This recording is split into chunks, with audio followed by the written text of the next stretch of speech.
नमस्कार मु सुश्री। आज सकाळ मुख्य खबर। आज आईसीसी विश्वकप क्रिकेट रे इंग्लैंड को भेटिबो भारत। जीतिले सेमीफाइनल पक्का। पांचटी मैच खेली अपराजय रहितबा भारत आजिर विजय सह प्रथम दल भाबे सेमीफाइनल रे पहुंचबाकू चेष्टा करिवो। नुआ वर्ष रे भक्त पुरी जगन्नाथ मंदिर आसिले नुआ अनुभव पाइबे। आसंता डिसेंबर 15 सुधा श्रीमंदिर परिक्रमा प्रकल्प काम सार बोली निर्देश देले 5T और नवीन ओडिशा अध्यक्ष VK पांडियान। आसंता 30 तारीख रे पुरी रे पहुंचबे नवनियुक्त राज्यपाल रघुवर दास। 31 तारीख सकाळ 11:45 रे शपथ ग्रहण उत्सव।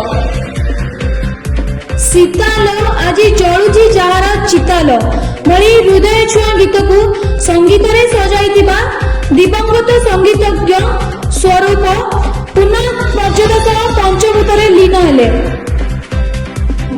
30 रु आरंभ हेबा प्राथमिक शिक्षक ऑनलाइन बदली प्रक्रिया। एही प्रक्रिया नवेम्बर 30 तारीख पर्यंत चलिबो।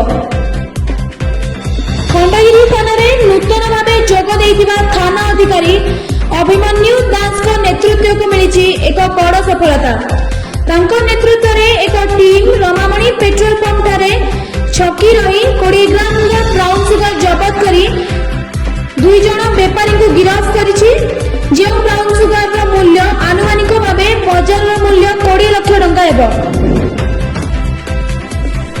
हॉलीवुड कली रे राजनीति रो रंग न लागू ओडिशा को केही भाग करि परिबेनी। वरिष्ठ कांग्रेस विधायक नरसिंह मिश्र प्रतिक्रिया रखिबा परे प्रसंग रे भिन्न मन नेउछि। वरिष्ठ विधायक मत ग्रहणीय न बोली मंत्री रीता साहू कहिसंती।